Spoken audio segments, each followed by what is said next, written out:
All right, for a minute now, I've been looking for a former Southridge wide receiver, University of Miami wide receiver, transfer to Jackson State, Mark Pope. I seen him return a few punts a couple weeks ago, man, doing his thing in Jackson State, and then poof, disappeared. Had no clue what Mark Pope was. Well, yesterday I was watching my Coach Prime on Prime and video, and Mark Pope appeared.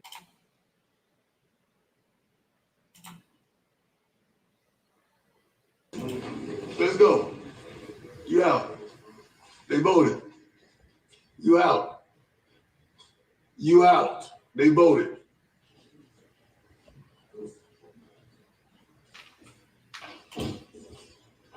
That's the family member. That was hard to watch. That was a tough one, Prime. What's going on, man? 786-405-9499. You want to get down with IOD Squad, 786-405-9499. We're gonna talk about that today, man. That's been going around, man. I had been looking for Mark Pope, couldn't find him. He showed up on my TV screen in the worst way. Yeah.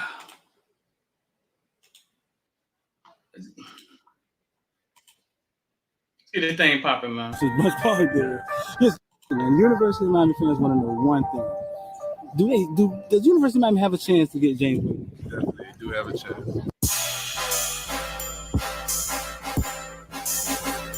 Welcome to South Florida. Yeah. Welcome to South Florida. Welcome to South Florida. Welcome to South Florida. When you on the field, is it pregame? Like, is it ever?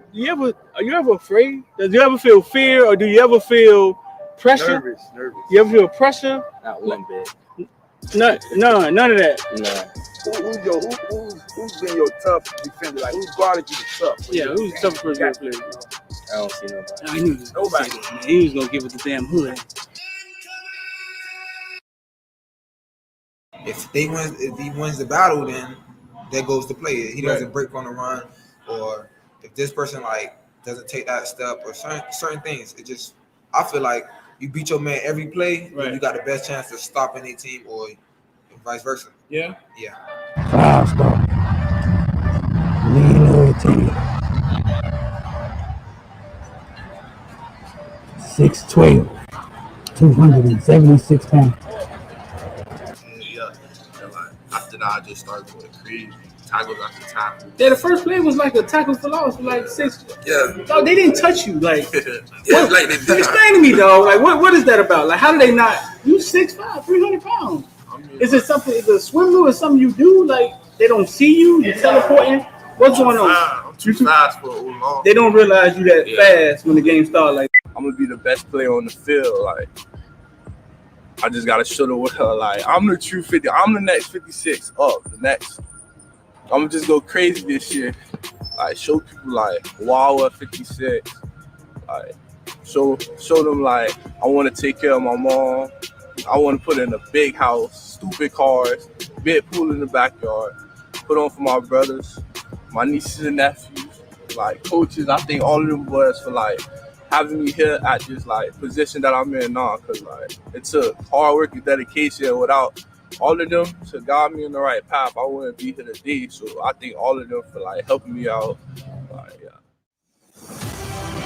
It's gonna take 3 motherfucking days, and that's what this nigga shit. Big time players step up in big game. All the criticize and all that, it's over, baby. Big time players step up in big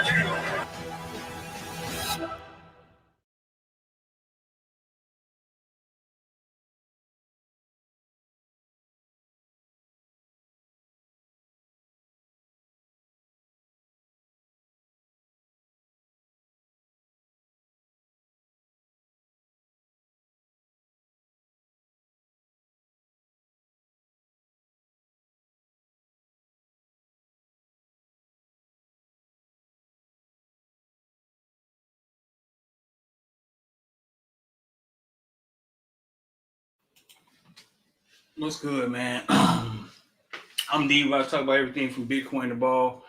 786-405-9499. You want to get down with IOD Squad. 786-405-9499. If you want to get down with IOD Squad, y'all should know that number about hard by now. 786-405-9499. Yeah, man. Y'all should know that number about hard. Been saying that for a minute now. Let's see. We're going to get in here, man. We're going to talk about Mark Pope. We're going to talk about Miami offering the Michigan wide receiver, who I think Gaddis recruited, which I'm not sure means anything anymore. But I'm going to bring my boy Richard here.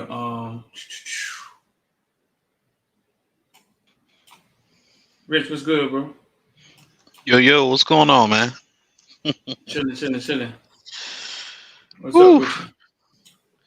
I saw it across my screen too, man. What?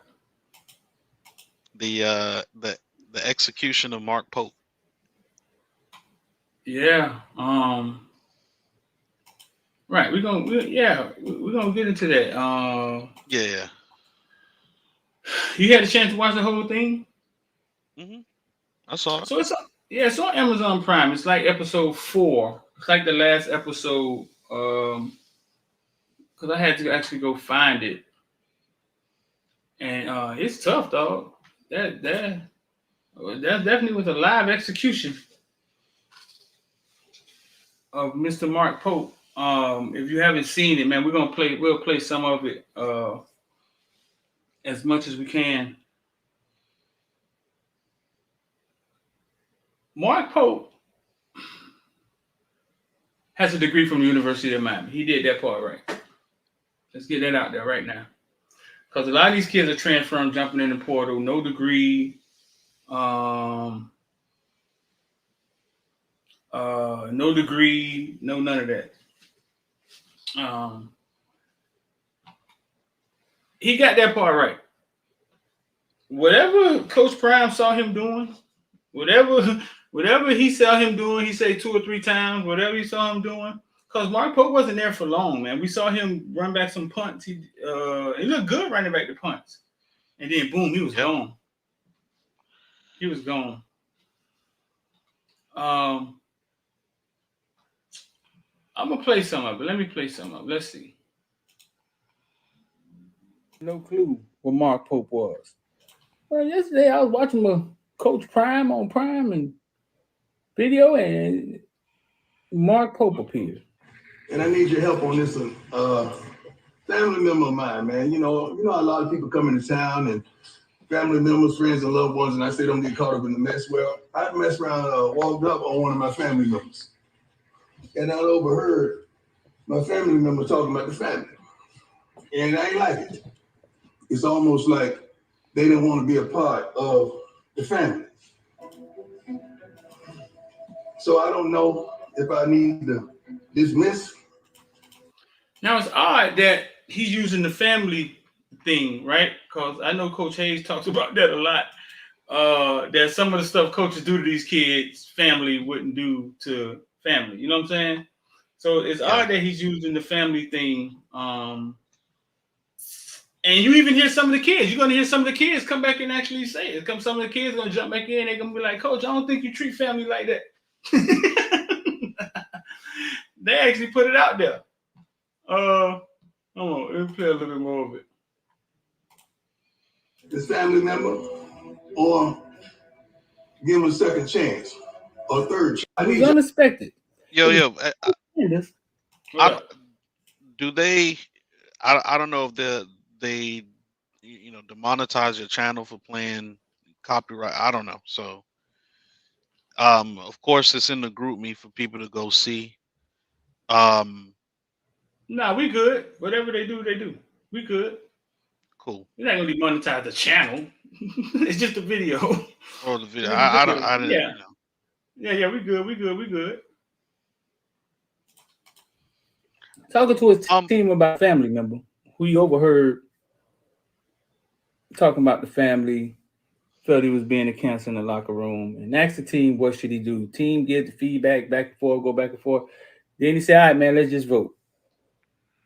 After they voted, it went bad for old Pope. It went bad for old Pope. Yeah, we'll play some more of it. You want to say something, Rich? You looking up? Yeah, because I feel two ways about it, man. I feel two ways about it. I feel like sometimes we look at players, and of course, we are always going to root for the home team. We're always going to root for guys who are from South Florida. Well, you know what? And, Before you get deep dark into it, let them watch it. so they understand what you're looking at. They seen little tidbits of it. Hold on. So here we go. Let me let me work them see it. Family. Make them realize what it feels like to be without family for a while. Okay, what is the family? So now he's going to the kids. He's saying, anybody, like, how y'all think I should deal with this, right? That's basically what he doing. Yes, sir. My personal opinion, I just don't think that's right, because at the end of the day, it's your family. Okay, what is the family is poisoning the rest of the family? Cancer. You should get rid of the cancer. Amen. I like that. Deion did a horrible job of democracy right here. Because he definitely had his mind made up before he walked in there. You know what I'm saying? Yeah. So here we go. Dismiss the family. When there's a cancer, you should get rid of the cancer. Amen. I like that. Yes, sir. My personal opinion, I just don't think that's right, because at the end of the day, it's your family. Okay, what is the family is poisoning the rest of the family? Make them realize what it feels like to be without family for a while. All right. I feel like we should help him. So we at odds. I feel like we should help him. Some say let him go, some say help him. So now, I'm going to set it up for y'all. The red side is the offense. The blue side is the defense. Look like how they got it broke down. Mark Pope is a wide receiver, right? So he's going to kind of take a vote from the sides. Okay, who agree with one more chance? Stand up.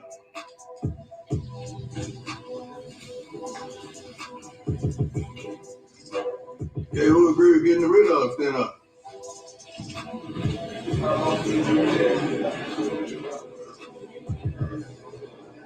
And this is where it goes. Right. Yeah, it looked like the defense. The defense was like, "Nah, you gotta go, bro." Let's go. You out. They voted. You out.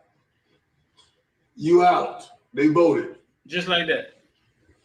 You out. Let's go. And boom, who stands up? Oh my God! It's my homeboy from South Ridge. That's the family member. Was this? Now, that's hardcore, bro. Is Pope a grown man? Yeah, he's about there, because Pope, I think, was kind of old coming out of high school. So I know Pope got to be up there, 23, 20, I don't know, 22, 24, somewhere. Go ahead, Rich. You say Don say that's green as fuck. Don say that's green as fuck.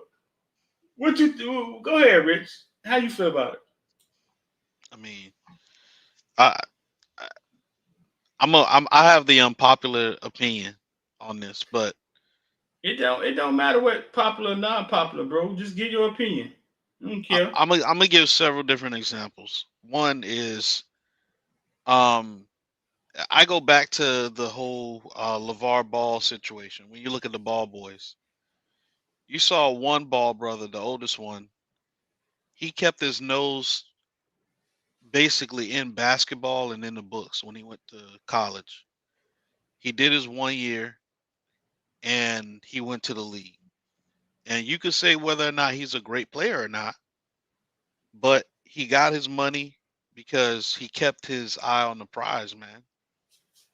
And then you have the example of the second brother who, of course, coming off the coattails of everything going on, the fame, the money, who wasn't necessarily as focused in the moment. And we could talk about his talent all day long, but I guarantee you, if he would have had a decent showing at UCLA for 1 year, he probably would have got drafted too. He probably would have got the bag that he's looking for. And even if he would have got cut after 1 or 2 years in the league, he would have made the league. He would have accomplished what he was looking to accomplish.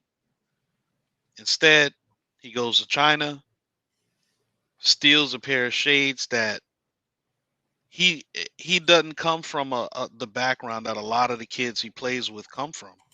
Mm-hmm. His dad already made millions for him. His dad already set the table for him. And he decided to do something that was completely out of character for somebody who's going to go to the NFL, the NBA, and make millions. He stole a pair of shades. Mm-hmm.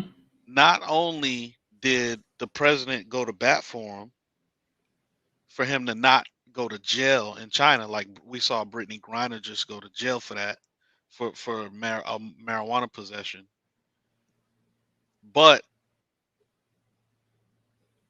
he lost the bag. So he skated with the presidential situation. He should have went to jail in China. He didn't. But ultimately that costed him being drafted, which was Who? his personal goal. Who? D'Angelo? Yeah, Jello. Jello was Jello? Yeah, and then you got the third son. I don't hold up now, Richard. Let me stop you. I don't think that's the reason he didn't get drafted. I think he was the lesser talented one. He was lesser talented, but check it, Street. Check it. We know far too often of players who, hell, we can go to Noel Devine, right? Uh-huh. Noel Devine, his junior year, had 15 or 1,600 rushing yards. He was going to be drafted. He then came back his senior year, had much, I would say half the production, and didn't get drafted. Now, whether or not he's like that or he's a talented player, what he did his senior year, well, he did get drafted, but he got drafted in a later round. Mm-hmm. And he went to the Eagles, wasn't in the right headspace, and ultimately didn't make an NFL roster. Right. The point I'm making is, okay, that window is so small when it comes to playing sports, that you have got to understand. You've got to understand it. Look, this is real business now. Coaches get fired all the time because of the antics of the players. We go back to Texas A&M with Jimbo Fisher. When we saw all those prize recruits that he got, you saw all the prize recruits he got, and they all got that NIL money, and they all started acting a fool, right? What was the first thing we started to say? Jimbo don't have control of the team. What is Jimbo's buyout? He should be fired, so on and so forth. This is what it is. College football is real business. So I would have to say, me personally, would I put a kid out there like that? I would say no. I personally would not. But the one thing I would say to the kid, I would say this to Mark Pope. You chose to go to Jackson State. You knew the camera was going to be on you. This is your second chance. Why are you fucking up your second chance? Why? Yes, I think it was some flaw stuff to put it on camera like that. But you went over there and you knew the cameras was going to be on you. It's Deion. What was the corollary between the Bob Ball and this situation? The correlation was that window of success when it comes to sports is small as fuck. Not all the best kids make it. You got to wake up humble and ready to work every fucking day. Life is even a slippery slope.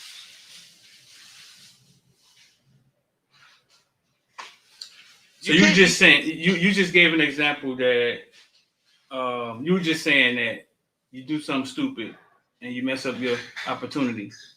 Yes, absolutely. You think Pope is a pro wide receiver? Now we'll never know. Do you think Mark Pope is a pro wide receiver? You've seen him play for a couple of years. You've been drinking, Rich? No. Of course, I've seen Pope. Here's the reason why I digress to answer whether he's a pro wide receiver or not. Mm-hmm. I digress because I'm an armchair quarterback. Because I've never worked as an NFL scout or scouting out play. I've never done that. But the one thing I would say is, did Mark Pope have the pedigree, the tools necessary to become a pro? Yes. He had the speed. He has the size. Now you just need to get the coaching. You need to get the refinement. And I don't know what he did, but I would have to say he needed a lot more coaching than he got when he was at UM. Mm-hmm. He needed a lot more coaching than when he was at UM. And you went over to Jackson State to get the coaching, but the kids are going, just like why the kids are going to Colorado now. You going over there for the clout too. You know the camera's going to be on you. You say for the clout? Yes. I don't know. Yeah, I don't know if they take that in consideration. I think me knowing how these kids think, I think for Mark Pope, it was the fact that Jackson State was low hanging fruit. It was hot, trendy. You know what I'm saying? And they probably wanted him. He probably didn't have a lot of offers. I don't know if he had a bunch on the table. But it was almost that little era right there was almost like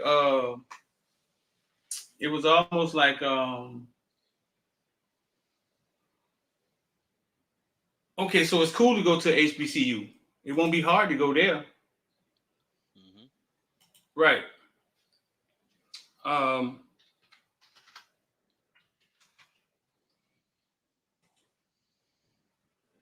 This is, I mean,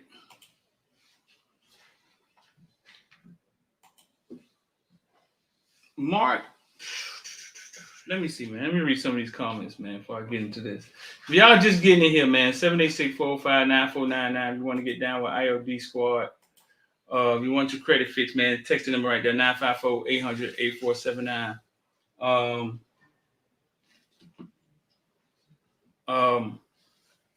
Let me read some of these comments, man.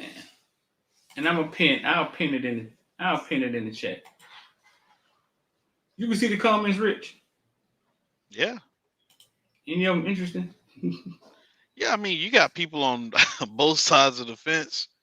And I get it. We're talking about this University of Miami team that just went 5-7 after hiring the dude of which we said the nightmare is over. He came into this program. He came into this culture. You've pointed it out many times, and he was a little bit more lighthearted than Deion, but he was like, "Hey, this bickering that the parents is doing, all that. If you ain't happy, come get your jit. Come get your jit. Come get your jit." But are any of the comments interesting though? Like, are any of them? Let me see. Kyle say, look how fast the narrative changes, as if Pope was a problem child. All he did here was drop the ball, not disrupt the team. From what we know, Kyle, I would see Pope. I would see him at practice, right? And I know the difference because when he first got there, he would be at practice. He'll look at the camera. He'll make a gesture at the camera. He was happy as a freshman. As a sophomore, as it started getting later in his career, you could see it. That last year, you could see he didn't want to be there. Him and kind of not so much Wiggins, but you could see his body language. Like you could see he didn't want to be there. That's when he switched to DB, and then he eventually left. What Deion just did, I think ended his career. If people can locate, and now they can, I think they can locate and be like, who is that? That's Mark Pope. I think that ended his career. Now, can we blame Deion? All right. Can we blame Deion for that? Not really. I mean, not really. Because the opportunity, I was never that good at sports. You know what I'm saying? So Mark Pope was presented an opportunity and a platform to perform. You know what I'm saying? Most people don't get. Right. And then he got a second chance. Deion can't possibly be talking about he heard Mark Pope talking about the family and that's why he's mad. It has to be something else. It can't be what he's saying. Yeah, he can't be what he's saying. He didn't say the kid name. You know what I'm saying? It can't be what he's saying. Whatever he saw was the second or third time. He before they started shooting that, he was done. He was done with Mark Pope. There was no chance for Mark Pope. You know what I'm saying? He basically called him a cancer. Here's the thing, dog. I hear people saying if there was Mario, if there was this guy, it wouldn't go that way. That's how life is, dog. We watched Nick Saban sat up there and implicate himself on creating a collective that he's supposed to have nothing to do with. That's how life is, bro. Certain people getting passes, certain people get. You got the Cardi B and you got the Rick Ross situation. Like, I mean, that's how life is. Everything isn't equal for everybody else. My thing is this. If you want to come on, man, just send a text 786-459-499. If my thing is this. This is how my mind works. Deion is from Fort Myers. And I've heard people on the fence with Deion on both sides. I know people that like him. I know people that don't like him. You know what I'm saying? I don't have a problem with him. He commented on my Instagram and stuff. I could hit him in the I could hit him in his Instagram DM and stuff. I don't have a problem with him. My question is, Deion has came from Fort Myers, which is nothing a lot of times if you come from the wrong side of the tracks. He made it. He's seen a lot.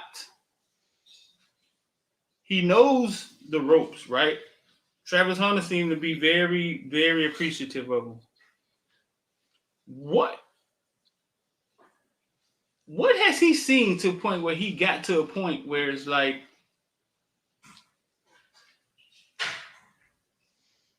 on Prime Video, and you got to go, and he know what the ramifications of that is.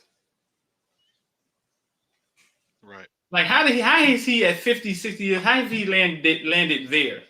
You get what I'm saying? This is the same dude who went out of his way to try to adopt a kid from his hometown. Not saying he's all perfect. I don't think he's perfect.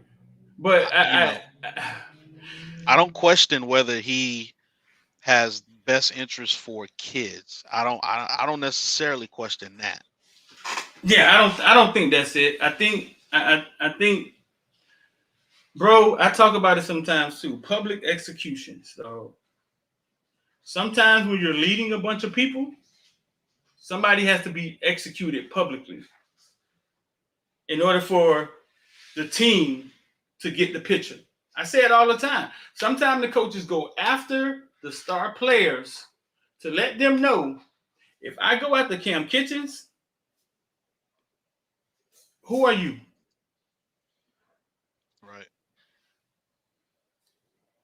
I've seen it too many times. I think Dion gets graded different because he's Dion, the black big mouth guy. Don Snaps made a good point. He says Prime probably told him that the leash was short coming into the program.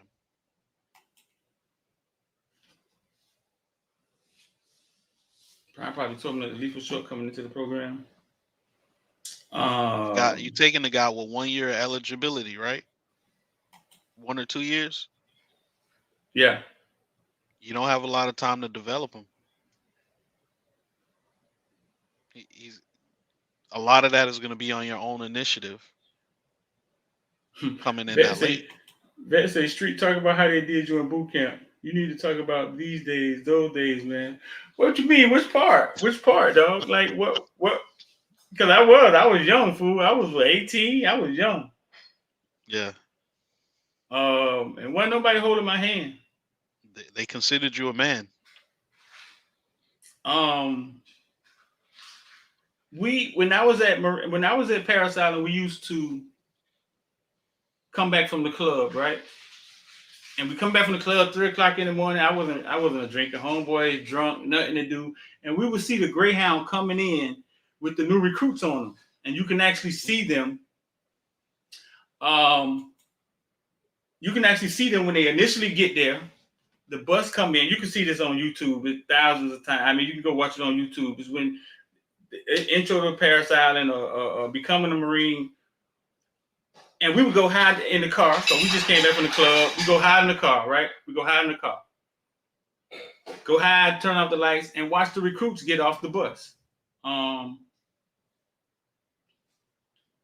you'll see the drill instructors walk out. They'll get on the bus and they give their spiel, the same spiel every time. You know what I'm saying?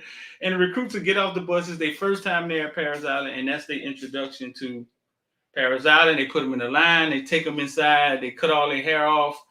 You up for, I don't know, you so scared, you up for a day, 3 days, like it is like you're just afraid, and they're taking you through the ringers, giving you all your stuff, giving you your bag, your clothes, and all of this stuff of that nature. There was no, couldn't call mama. Matter of fact, I didn't call home for the next 4 months. Yeah, I didn't call home for the next 4 months. Like I couldn't call my mama. I couldn't. Yeah, I ain't had nobody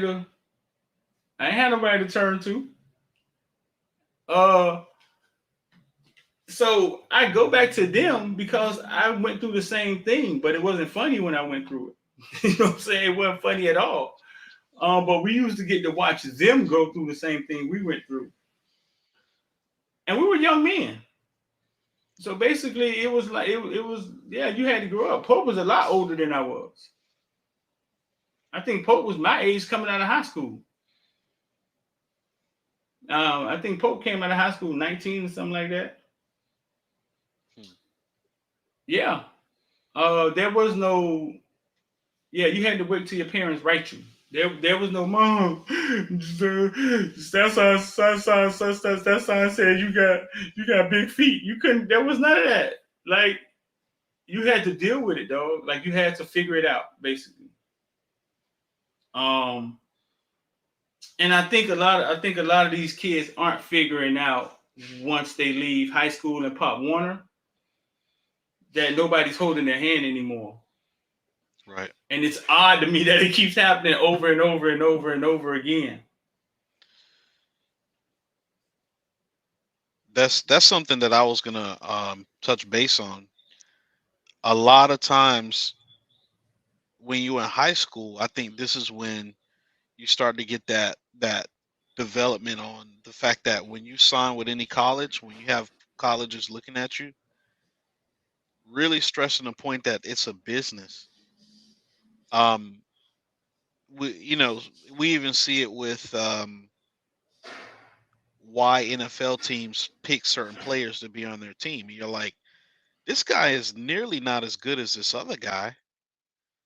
But what they know is this person right here when they come in the building, they handle their business. If he has one specific role, he's going to do that one role. He's going to be a quote unquote good soldier. You feel me? And they know this other player might be way more talented, but at what expense? Your career in professional sports is real short. It's real short. We noticed that the other day when we were talking about the DeMar Hamlin situation, man. It's short, man. Like all this stuff, and just like you said, you had a public execution. It's something that kids that are playing now, they unfortunately they need to see. Because sometimes you think everybody should be after you, and that Yep. you still have a hierarchy. Mm-hmm. You come on somebody campus, it's yes sir, no sir. Those things will never get old. Mm-hmm. Respect will never get old. And if you respect yourself, people will respect you.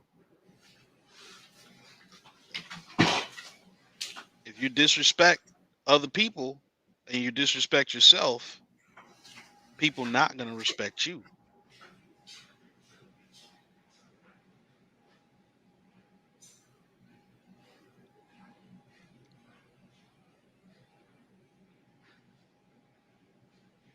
Yo, where you went, Streeter?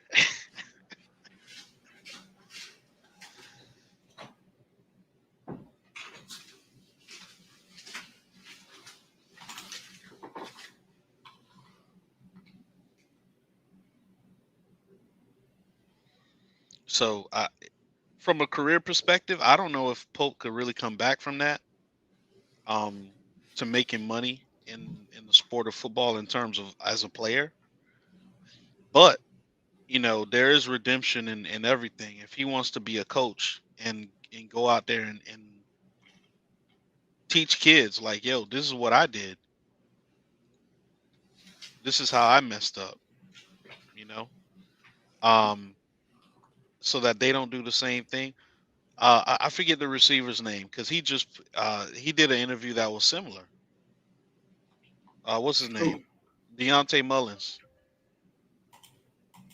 oh, recently? Yeah, and he said the same thing when he went to lower division school. He said they sometimes they would have to wait. They would wait hours for him to show up to start the meeting or start a practice.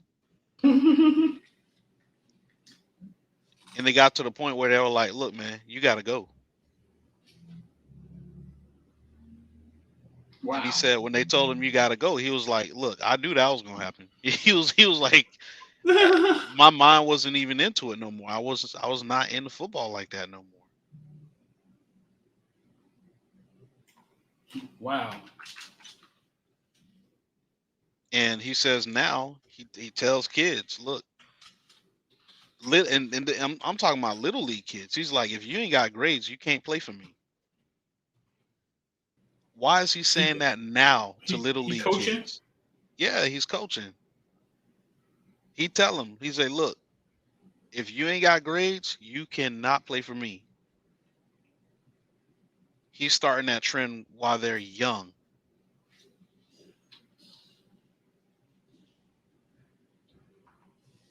Hmm.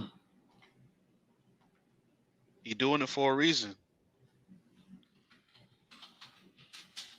Yeah. I remember walking by the bench after the game Miami had just won and looking at Deontay Mullins and the look on his face after a win. Hmm.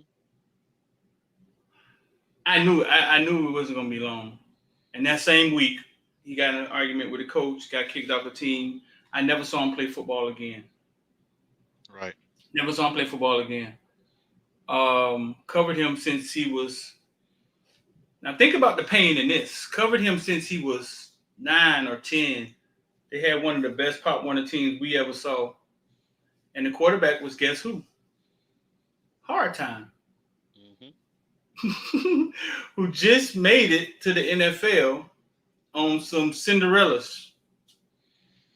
Respect go a long way, don't it? Mm-hmm. On some Cinderella.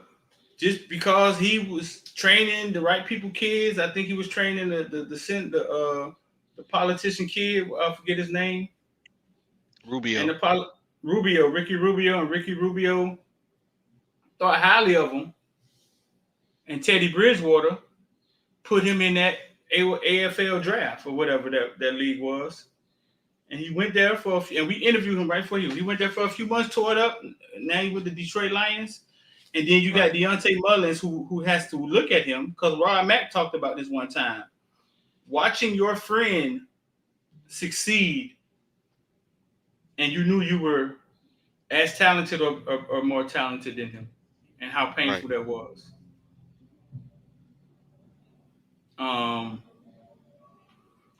But it's something you got to live with, man. I mean, it's the reason I started IOD Squad, Invest or Die. I just know that we need other skills. We sending these kids off with not enough skills. Thank you. There's a lot of things that they're missing, bro. Thank you. It's a lot that they're missing. And I don't know the circle that Pope has, or any kid has, really. That's I don't know the depth of their circle, but at some point you gotta have an uncle, you gotta have a father figure, somebody be like, yo, bro, you messing up. I was just about to curse, I didn't, but somebody gotta be like, yo, bro, you messing up for real. Like this is going to pass you by. Mm-hmm. Somebody got to tell you that. Yeah.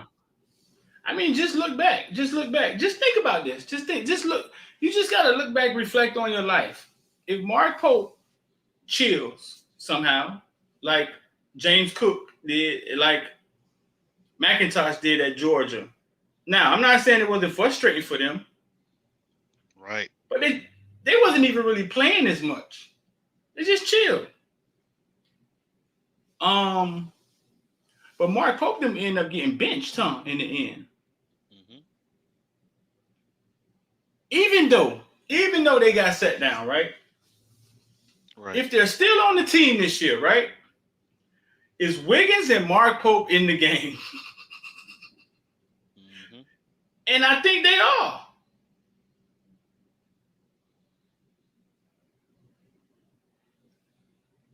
As veteran wide receivers, they would have been in the game. You know what? They sat out a year that we needed them on the field, to be honest. So why would you have your veteran wide receivers sit out?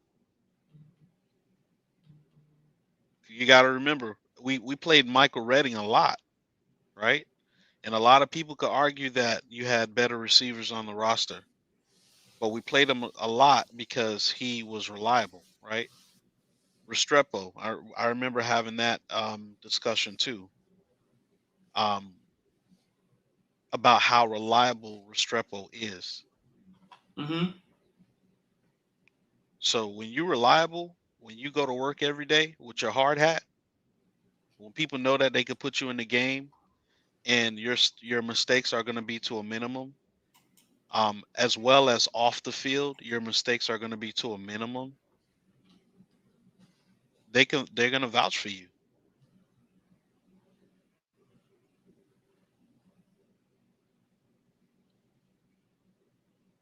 Right. Let me see.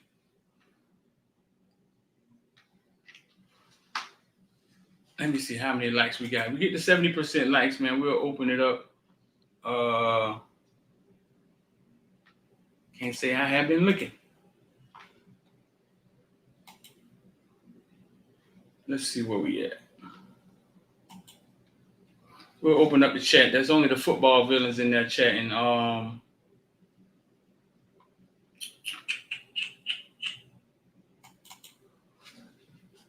if you want to become a villain, if you want access to more information, and our exclusive group me, well, we're not even close to 70%.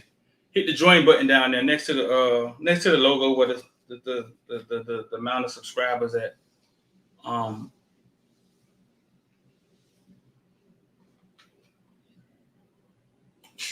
Let's see.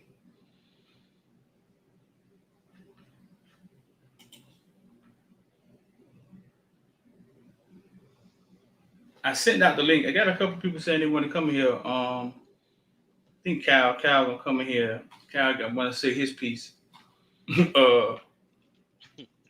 But that was tough, bro. I mean, that was a surprise.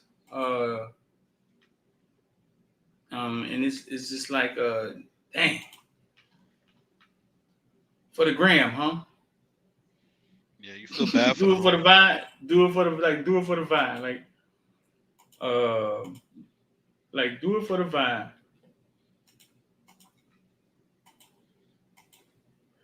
And yeah, we need 200 likes. It's 277 people watching. We need 200 likes. Miami sends out an offer to Michigan wide receiver Andrell Anthony. I think Gaddis recruited Andrell. He's a young kid too. He is. He wears number 1, which is interesting. I say that because looking at his production, I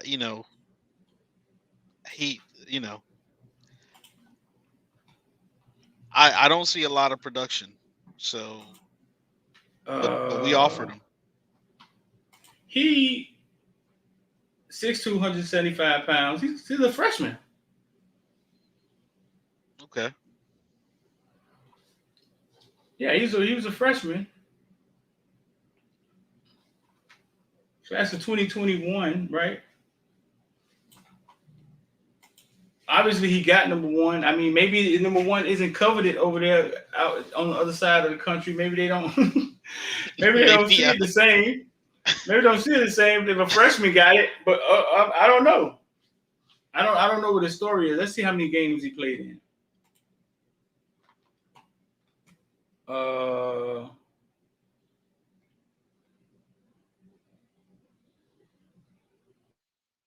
Oh damn, he was playing. Yeah, he did. He played, but in comparison, 7 receptions, 80 yards. Mm-hmm. His best game, he had 2 receptions for 32 yards. That was the TCU game, right?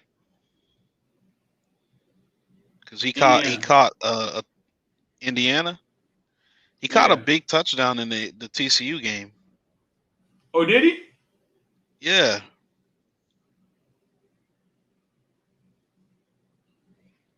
I saw it on ESPN highlight.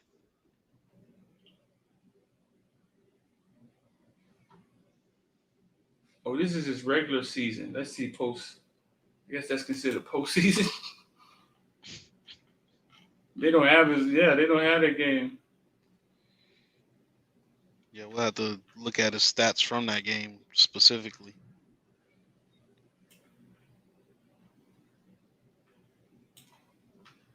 So yeah, he was out there running around all season long. Yeah. You think the quarterback ain't like him? No, I don't think that. I think sometimes you see the writing on the wall. Listen, think about what we're saying. He's in the portal. So maybe he's frustrated that he wasn't playing. Maybe he felt like he should play. Yeah, because 1 year he gone and he got the number 1. That's the biggest thing for me because I don't know if they do it differently over there, but they don't just give you number 1. You got to be a dog. Bro, against Michigan, let's see. I mean, that's against TCU. Let's see. I'm looking for him. Oh, they did the video. They just played the video right there, didn't they? Yeah, the video's right. That's where I saw it. I see him Yeah, they in the just played the video. video right there. He didn't lead them in receiving. Bell led them in receiving with 135 yards. He had. Well, it couldn't be much if he ended the whole season with 80. So Right. he couldn't have did much damage. But I don't even see him on here. I'm looking at the. Nah, he didn't. Nah, he didn't catch. He didn't do anything against TCU. Let's see. At all. Yeah, I don't even see him on here. But they got him on a highlight or a number 1 on there. Might be somebody different. Somebody else took his number. Yeah. Yeah, he didn't do anything against TCU. Wow. That must Kyle, have been what's a going on, recruiting bro? picture. What's going on, fellas? What up? What up? Chilling. Yeah. You want to say something about Deion, man? Mark Pope? I was, but I think I'm gonna let it go. Y'all don't moved on. Yeah. We keep moving. Nah, we go back. We go back. How you feel about Deion and Mark Pope, man? I mean, I want to hear your take on it, dog. Everybody should know me by now. I ain't like it at all. I didn't mind you doing it. It's just I ain't like you doing it for the cameras. I ain't like you being in front of the cameras like that, bro. This man got a whole life to live, other schools he trying to get to. It just make him seem like he a problem child. Like everybody going off about, oh, there's 2 schools. Whoop, whoop. I mean, unless they put it out there, you can't say that he was trouble at UM. I mean, Street may know something that we don't, but unless they put it out there, you can't go off that. For what we know, Pope wasn't catching the ball. Pope wasn't catching the ball, so he lost all his reps and all that, and then even tried to, for as much as we could say he probably ain't want to be there, went to the coaches, man, well, can I play DB? You know, I feel like I can help this team. I can do something. Let me play DB. So far, we know he was all in. Then it's just like, all right, whatever. I want to go play somewhere. Boom, boom, boom. It ain't no Pope was throwing his helmet in practice, or we heard him saying this and yada, yada, yada. Because it worked both ways, right? Because people going to say, well, how you know? Well, I don't know. So how you know he was? So you can't just all of a sudden be like, you know what I'm saying? Oh, this is 2 schools that we don't know. So for what we know, we got to go by what we go by. He wasn't cutting it at UM. It's just that simple. Whatever he did at Jackson, if he got dismissed for it, okay, I'm sure it was something he deserved to get dismissed for. The problem is the fashion that you do it. I don't even really have a problem with you doing it in front of the team. I might not have done it that way, but if, like you say, if it needs to be a public execution to make sure my team stay the way I want it, okay, fine. But public needs to be publicly in front of the family, not publicly in front of the whole nation. That's the problem I had in the way you did it. You know what I'm saying? And I don't like that whole. That happened like at a job I was at. That happened to a homeboy of mine that calling somebody cancer and all this stuff or whatever, and that wasn't even the situation. It just so happened that I wasn't there that day, and I told the rest of them how I was upset because the rest of them didn't step up and didn't say nothing. But I know if I had been there, it wouldn't have went down like that. Not that I probably would have got fired. You know what I'm saying? But I'm just saying that you don't just sit there and I'm just not going to sit there and let you just get hung by yourself. That's stupid. You know, especially if I know you ain't do nothing. But in Pope's case, I'm sure he did something to get cut from the team. And that's all fine and dandy. But to do that, knowing that the cameras are rolling and to do it like that, bro, no, man. This man got to go apply for other schools, apply for jobs, and everybody going to remember you. Oh, boy, you the boy from Jackson. Like, come on, man. That's not necessary, bro. So I just didn't like the way he did it in front of the cameras and stuff. That I don't think that was necessary. If you wanted to do it in front of the cameras, do it when you pull him in the office and you tell him one-on-one.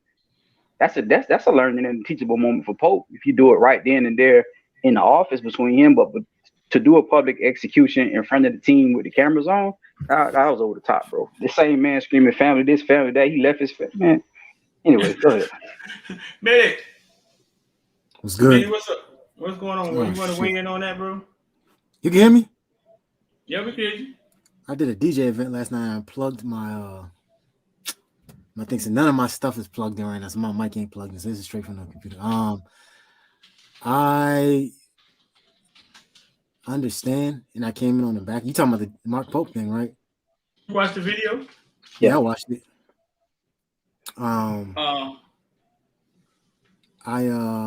You saw the whole thing. I wouldn't watch the whole. Like I watched the whole.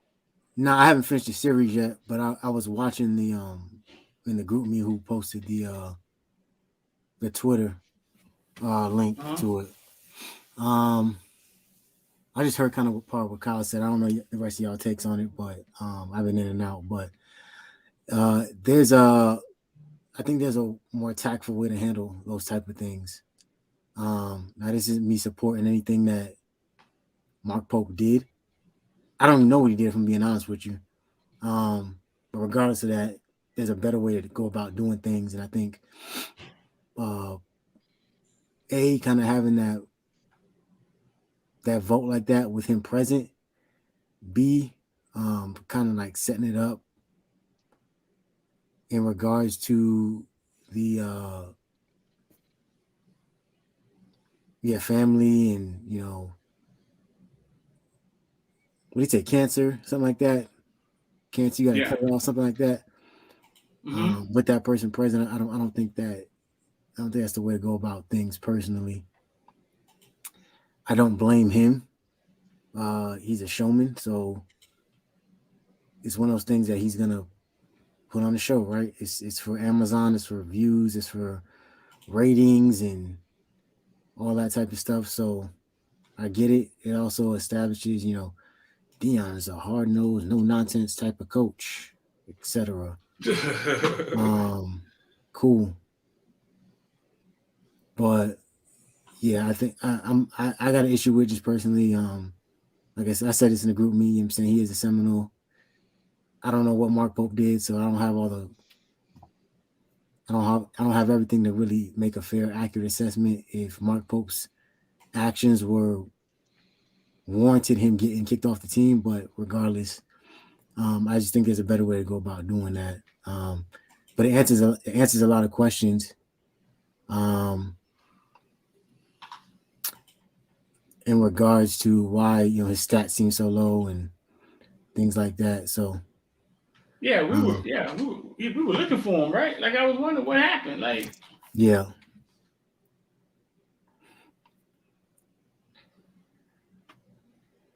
It's like he got missing for a minute. Then he ended up in the portal again.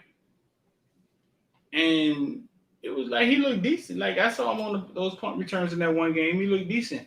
I could see how a former five-star Pope was, right?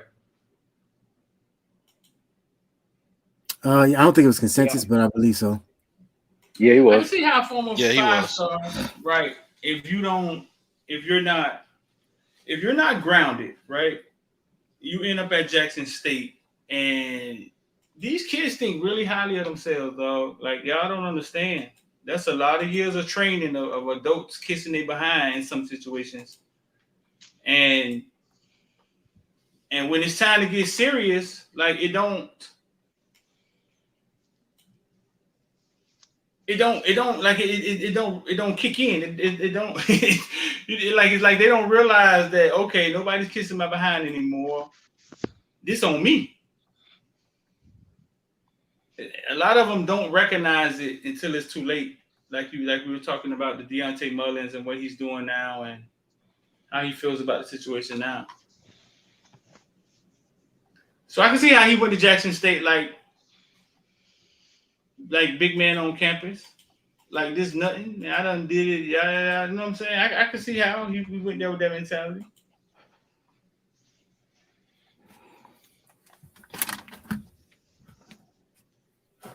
I think one of the things to me, Streeter, you and I talked about this. Oh no, get the Don comment because I think that was great what he just said. Don say, Streeter, this is the thing. Don say, Streeter, we need Pope side, extend your platform. Don, I've been trying to interview Mark Pope for the last 3 years, bro. And I know him. He's not the biggest communicator. I get it. He's kind of a shy kid. Yeah, he wouldn't do it. But I think we're going to start fixing that problem.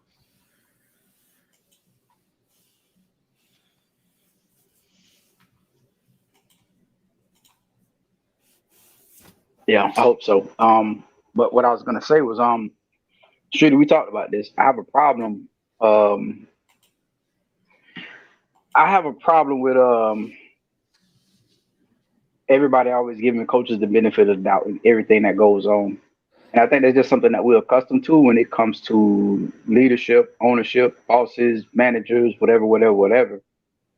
But these dudes ain't always right. They don't always have it right. Like Streeter say, Deion ain't perfect. This goes for everybody. This goes for Mario too.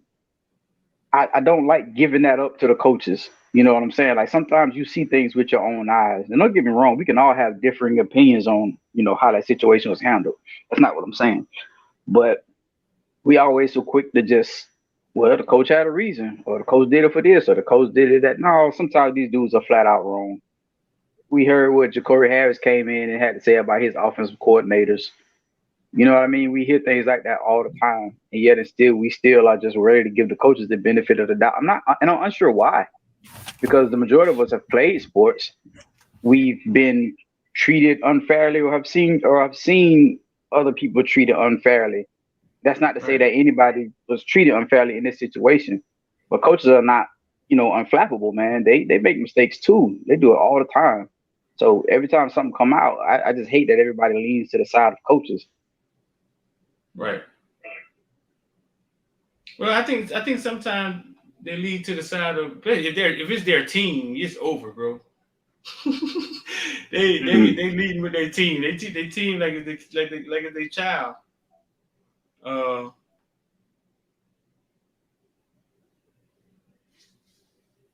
Nah, these coaches ain't perfect at all, man. Not at all. They make mistakes. They do BS on. They do intentional BS. Mm-hmm.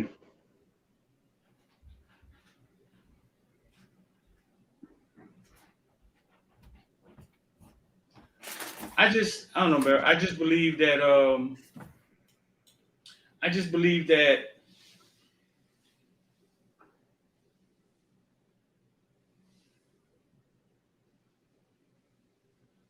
It starts with Mark Pope, his family, his own Mark Pope, his family, his responsibility. It starts there, I believe. You know what I'm saying? It starts there. It starts there with making right decisions. That's where it has to start at. Like I said, I was 18 when I went to the military, and I couldn't redo those 4 months, 5 months, 6 months. I couldn't. There was the mistakes I made. I had to deal with them, bro. And I seen plenty of dudes get sent home. Half of the dudes I came with got sent home. So I know what it is to be on your own and young and having to make decisions and all that. Believe me.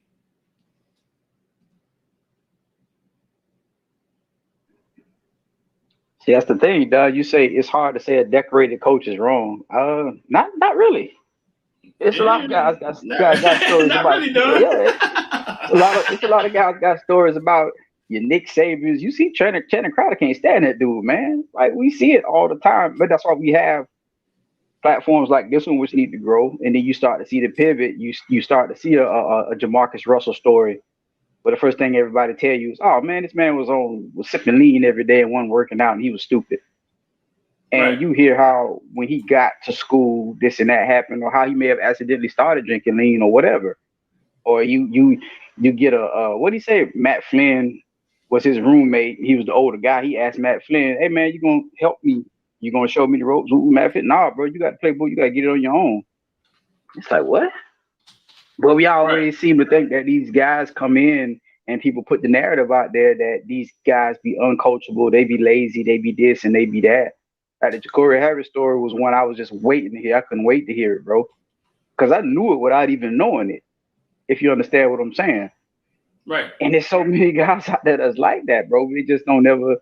Some guys they'll tell you like I just don't never tell my side of the story. It's like for what? Like I just let me die with it or whatever and stuff. But now we have different platforms where these things start to come out, and these coaches are just as much as a mess as these kids are, bro. Yeah.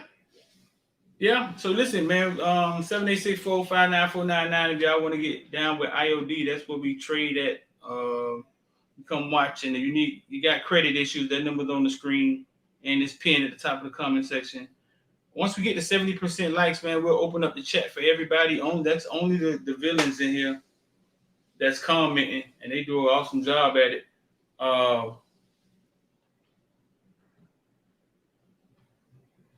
Once we get to 70%, we about at 30-40% now. Once we get to 70%, we'll open it up for everybody. So just hit the like button, bro. If you want to come in here and comment. Hey, Stu, I got a question. What's up? Right after that scene, did they like talk to Deion about that? Like, they do the little, testimonials or whatever. Did they talk to Deion or another coach, or did they mention Mark Pope's name, or they just kind of get them out and move on? Right. I didn't. Okay, so I didn't. Let me see. I'm gonna show you what they did.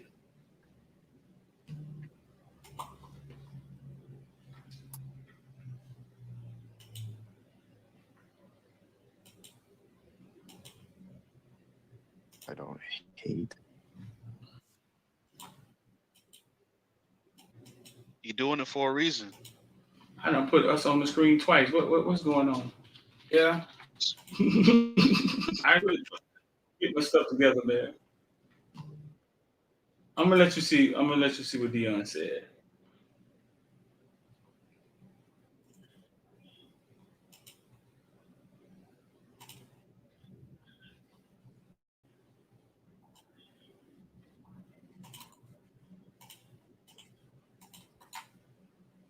That Deontay Mullins story, that happened so swift.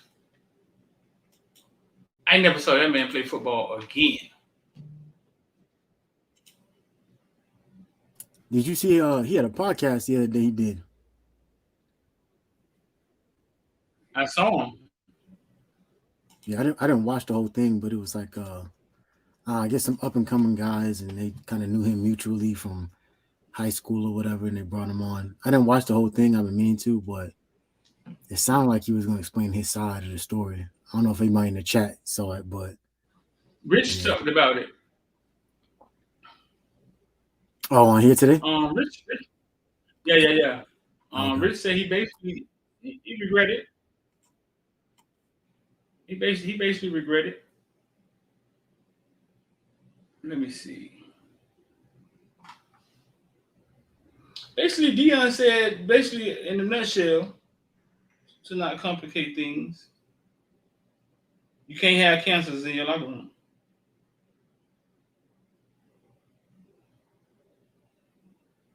That's what he said. That's basically what he said at the end. You can't have cancer. It was just like you can't have cancers in your locker room. That's always been an interesting dynamic to me. So I guess, can someone elaborate what a quote unquote cancer is? We got cancers everywhere.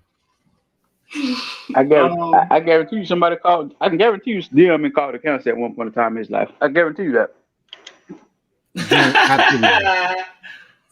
You think so, Kyle? Absolutely. I can guarantee it because of the question made it just asked, what's your interpretation? Mm-hmm. And to some people, Deion's flashiness will be interpreted as cancerous. Right. That's exactly what I was about to say. So I need somebody to define it for me, because if you're quote unquote a cancer, but you balling out to the extent of a Hall of Fame career, are you still then considered a cancer or an asset? Are cancers defined as those who play does not match up with maybe their cockiness or arrogance, or according to how bad it get? Here we go. Right. You out. You out. They voted.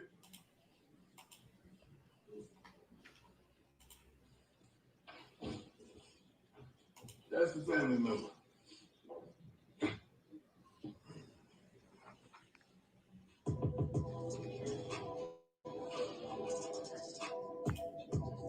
Boy, looking crazy. Public execution, dog. I would have swung on the cameraman on the way out. Infection. See, listen to him. Really about the infection. either affect us or infect us. You can't have poison in your life, bro. You got to get it out. Can't have poison in your locker room. You got to get it out. What he said. That's that camera shit.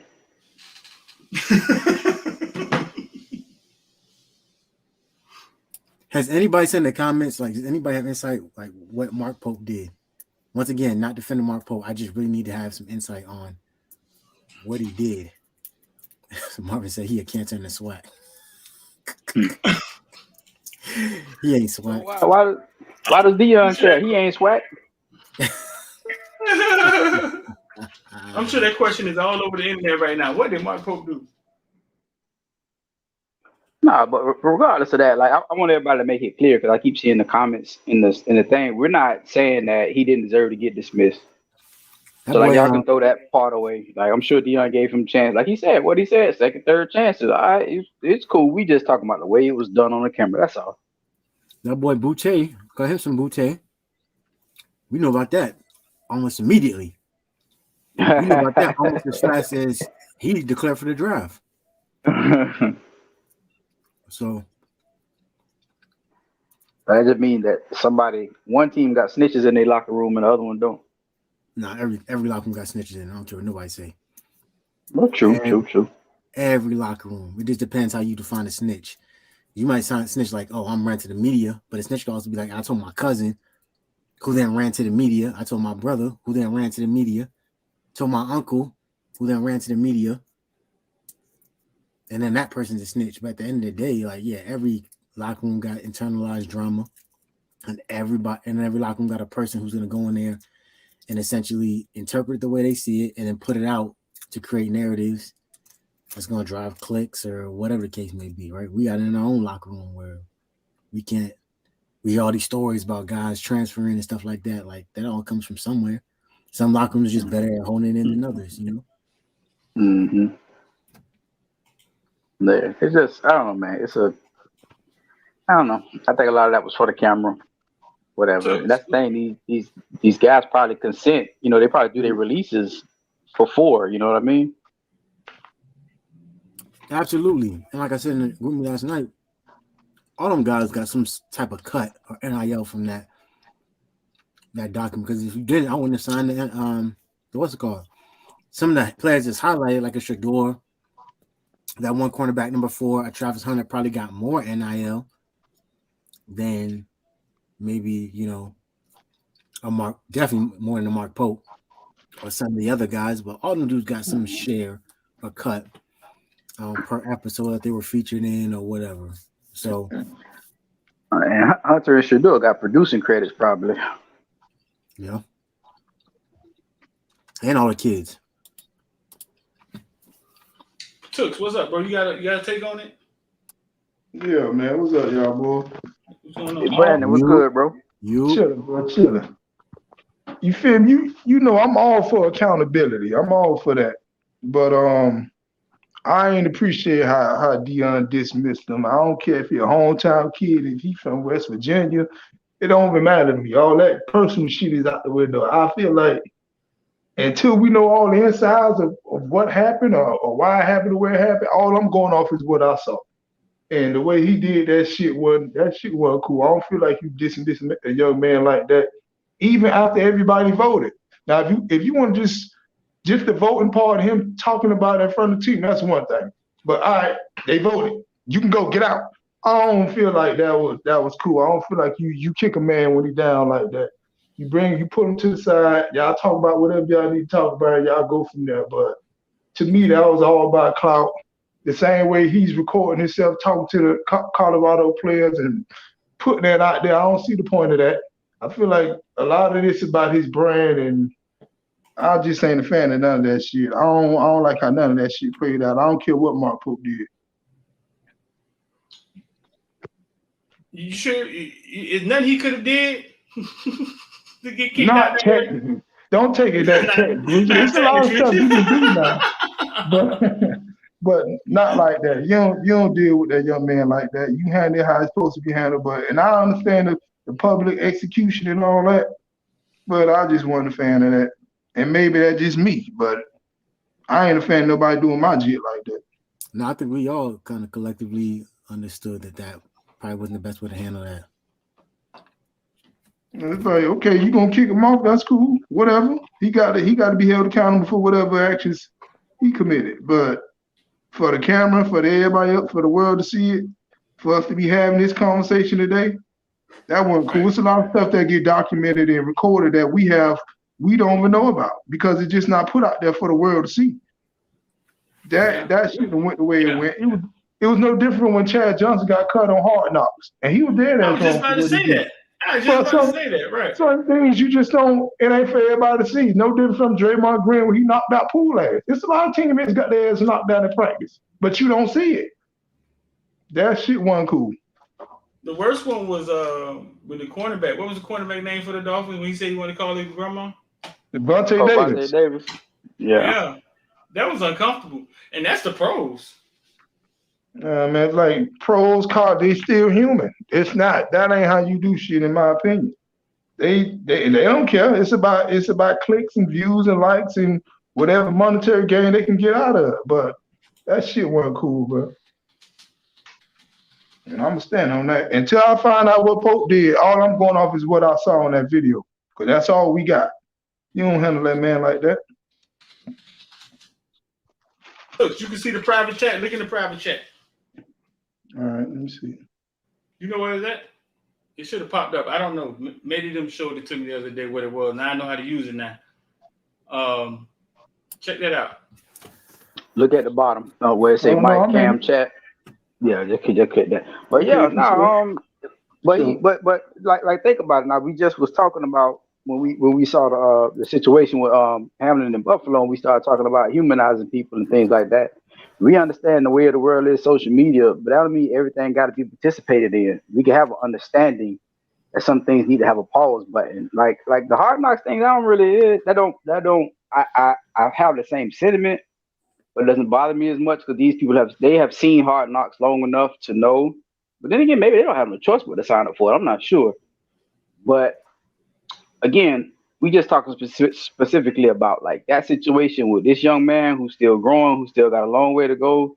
Like Brandon say, you want to get rid of him, fine, you can do all that. But I'd have a problem. Like if I had a kid and Deion is recruiting him, and I see that, I'm be like, no, bro, because I don't like you selling that family stuff.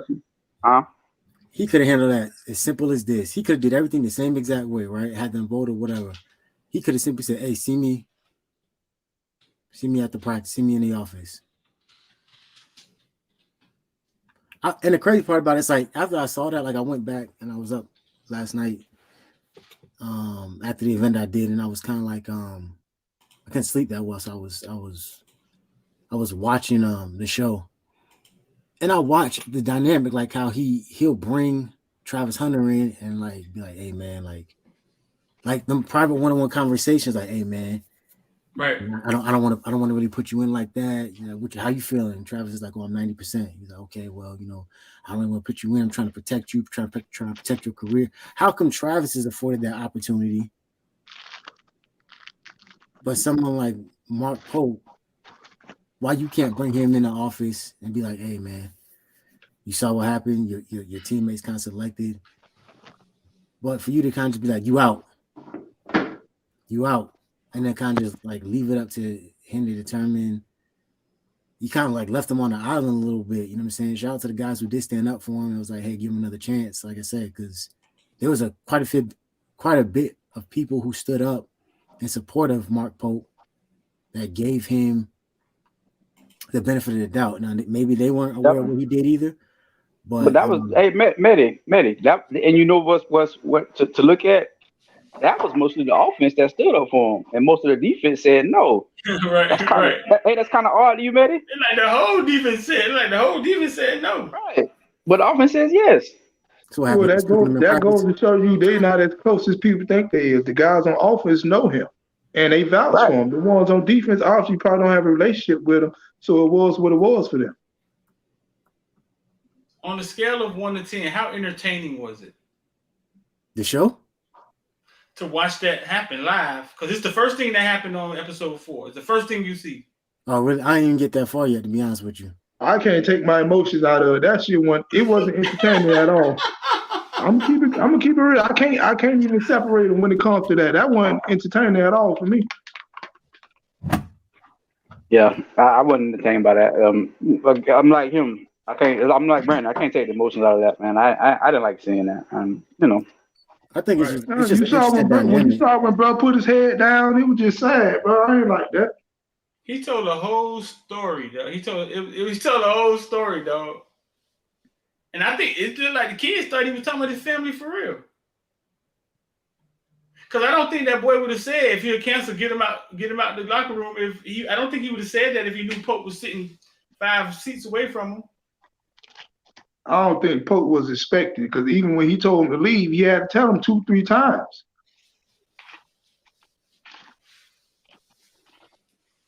Yeah, I'm like what Brandon said when the dude put his head down. Because those kids, they believing in that family stuff. They believe in it. And so when you get them to buy into it, but then you do something that's kind of anti-family, that's why the Jit tried to reach Deion like that. It's like, family, you supposed to help family, coach.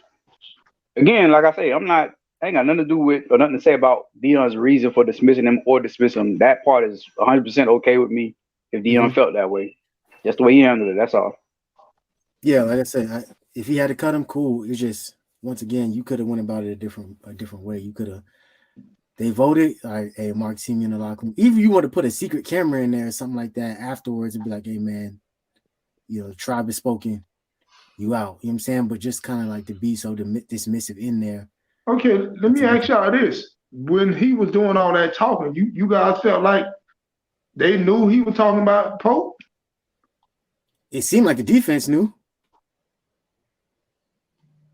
It seemed like some of them knew. I just want to hear y'all opinion on it because I don't know if they even knew who he was talking about or not, but it did seem like some of the guys had an idea of what was going on. Yeah, I think they knew. I think they all had to know because he didn't really explain what happened. So he didn't feel the need to explain what happened before they voted. So they had to know. If they didn't, that make it even worse. But they had to know the fact that he didn't explain before they voted. Here's my thing, right? Let's say Shador killed it next season, right? Ends up getting drafted, first round draft pick into the NFL. Goes to training camp.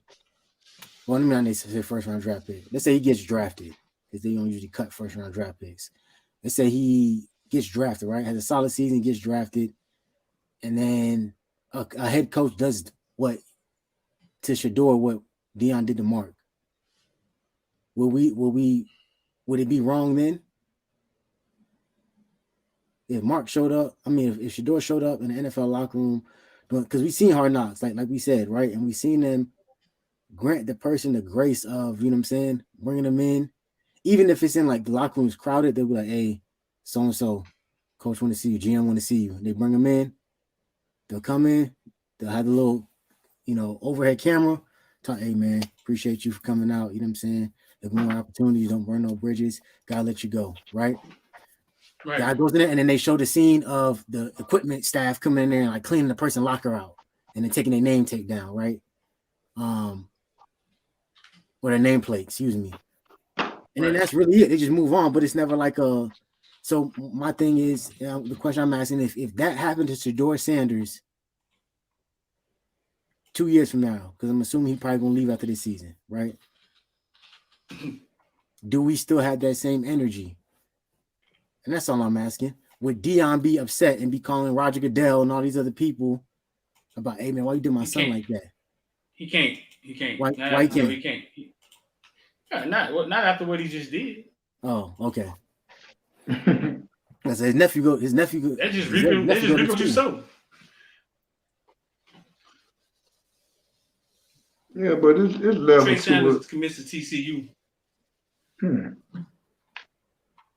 Alabama running back, I don't know what took him so long to get out the portal, but he just committed to TCU. You see what Winnie do for you, dog? Jesus. Screeter, what's up with Remelo? I heard he going to visit Penn State. I heard he visiting Penn State. A lot of it's moving slow, but they got into when? January the 18th? They got a little time. Yeah. I was gonna say, what is he waiting for? The best offer he can find or something? Because I thought he would have been solid with SMU. Huh. We don't know what he's been offered. Ask yourself that. You know, I know. That's what I'm just wondering out loud. Like, I wonder if he's waiting for something better or think something better is coming. That's all. I mean, think he We don't. Yeah. I think he waited. I don't think what. these kids. I don't think they're getting the offer that they think they getting. They gonna get stuck in that portal like the rest of them. Right. Because there's no science to it. There's no. I've had college coaches tell me, "Hey, man, you know anything out there?" There's no science to what's going on right now. There's no structure to it. Man, I hope bro don't get stuck in that portal. It's a lot of them gonna get stuck in the portal. Yeah. Can he come back? You think they will allow him back? Yeah. You could come back, but that's the unfortunate part of the portal when you get stuck. They don't have to reinstate your scholarship, so you can really come back and end up being a walk-on. That's my question. Do you feel like Mario and the staff will allow him to come back if he wants? Because Mario didn't recruit him. No, if we had somebody outside of Gaddis, I'd say yeah. Yeah, yeah.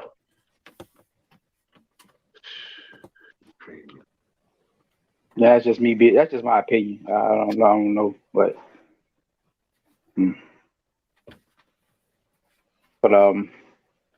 they you know, it's a lot of this. Fires coach Chris Beard.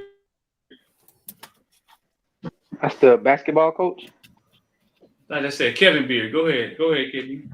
Yeah, I thought it said Kevin Beard. That's the basketball coach, right? Yeah, he beat his wife or something like that. Yeah. Or got accused of it or something. Got arrested, felony charge, assaulting the fiance. Yeah. Something. Nah, I was gonna say, man, a lot of kids is gonna be in for a rude awakening. And again, I don't like Pope looking like a pawn for anything or whatever, but some of that stuff is gonna be a good wake up call for kids coming in and trying to understand this is a whole nother level, bro. Like right now, you used to, you know, when you're in Little League, you got coaches that come and pay for all your pads and tell you come play for them. You get to high school, you got coaches that are, you know, hook you up with grades and say come play for them. You get to college, you got a couple of people that are, you know, willing to pay you money to get you in and all that kind of stuff. But once you in, it's like the jailhouse. When they walking you from the court to the jailhouse, they're not gonna touch you. But once you get inside, oh, you belong to them, bro. Whatever they want to do, they take them cuffs off and shove you inside that cell. Whatever is going, that's what they gonna do. So once you step foot on them campuses, unless you got a softie, they gonna do whatever it is that they want to do with you, man. So you got to understand that ain't no more playtime. Playtime is over, bro. Hey, Rashad Haynes posted an interesting comment. I think he's talking about Deion did this, but then it just reminded me. Did you ever see that video of Deion when he was in a World Series with I think with the Atlanta Braves or something like that, and that reporter was talking crazy about him, and he found a reporter in the press conference and dumped water on him? Right now, is that cancerous behavior? Now we talking, Medi. Right. Or do we forgive it because when I watched the recap, everyone was like, "Man, Deion really gave it to that reporter," because the reporter said something. The reporter's media. You know what I'm saying? He's just a guy. He's a talking head, you know, that writes for some local paper, right? It's funny how the narrative changes because Deion's a 2-3 sport athlete, and he's this and he's that, and the narrative's easy because you just dumped the water on the team. On the reporter, but now all of a sudden, you in an authoritarian position, authority position as a head coach, and now you sitting here being judge, jury, and executioner. But we can't hold that against Deion now at this point. If he did that yesterday, 2 days ago, that more makes sense. But we can't. What I'm asking is why is there an exception for Deion when he did that? Because he's Deion. I'm not saying I agree with it, but it's level to it. When you up there, you know you're gonna get a lot of people gonna get away with stuff that certain guys can't get away with. I don't like it, but I understand how it works. If Travis Hunter got caught doing whatever Pope was doing, he get a slap on the wrist. Pope went through everything he done went through. He done already on his second and third chance. He get publicly humiliated. That's just how the game goes. But his point is, what's a cancer? Was Deion a cancer when he did that or not? Yep. You know what I mean? He was.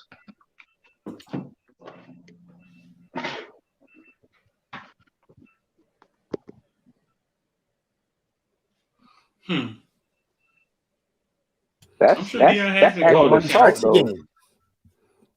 Huh? So oil money strikes again.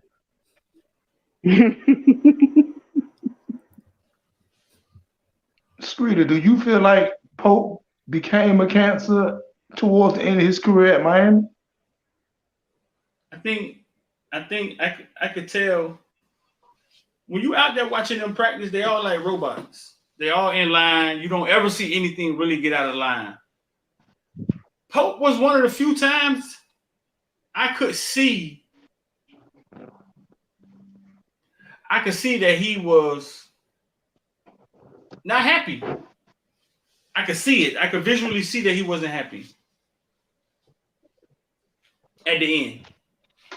I've never heard anybody call him a cancer. I've never heard anything like that come out the locker room, like what they would say about Nestor Severa. But I could visually see that he was unhappy. And the way that my mind works is if I could visually see that he's unhappy during practice, I could imagine what he's walking around doing. But was Nestor really a cancer, or was he holding his teammates accountable for the stuff the coaches would let them get away with? I put Nestor in the room with you for an hour. You fighting him, dog. No, I know he's one of those. He's one of them dudes. And you you're not can't even be around all day. And y'all ain't even playing football. Y'all he's Warren, like he's just Warren Sapp. I don't know if Sapp wasn't a cancer, but he's gonna rub you wrong. I got a little brother like that. You gonna say you can't be around too long. Mm-hmm. Right. I think sometimes he was holding people accountable, but you have to. You can't be both. You feel what I'm saying? Then the message gets blurred. Mm-hmm. Okay then. And just in those few situations, I just showed how he did it. I just showed how the dynamic for Travis Hunter and Shador is so much different from someone like Mark Pope. Maybe it's because you have a wealth of riches in the receiver room.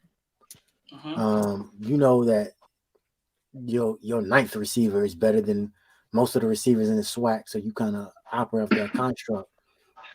But if Pope was one of 4 receivers on the team, period, would the energy be the same? And then secondly, just bringing up the situation with him and that reporter, like cancer is a very subjective term. It's not objective. It seems like, whereas one of those things is when you hear people use it, it has a negative connotation to it depending on the person that you're using it towards. Does that make sense? Yeah, and that's why I asked Streeter, was Pope a cancer at Miami? That was the whole point of me asking him that. I think most cancerous players, you hear about them. The thing about that word cancer is they throw it around all the time. It don't matter what the situation is. Somebody's a darn cancer. Look at Melo. They call not Brinson, but they call Carmelo Anthony a cancer. Melo had to come out, get on TV, and say, "Bro, you got the name of a teammate that I had an issue with. You've never heard me be an issue in the locker room. Like, where does this come from?" People throw that around all the time when they say the worst thing you could have said about Carmelo Anthony is he's a ball hog. That's the worst thing you could say. How did that go from ball hog to cancer? But even when they came out, it only come out when the production ain't as high. When he was balling, he could have been doing some of the same stuff or even worse. You hear nothing of it. Facts. Yeah. And that's the point I'm making. Sure. Like, all of a sudden, AB and the Tampa Bay Bucks is struggling year after winning the Super Bowl, and we gonna slap this cancerous title on you, AB. And the way you do it in the Jets game, I'm gonna rip my pads off and leave. And how better they done got since he done left? But and that's the point I'm trying to make. It seems as if once again that term is subjective depending on what's going on. All the stuff that happened with all that stuff that happened with AB was probably happening before, but it just seems it's for some reason becomes an issue when the team not winning or when they're struggling. He leaves the Steelers, all of a sudden AB's a cancer.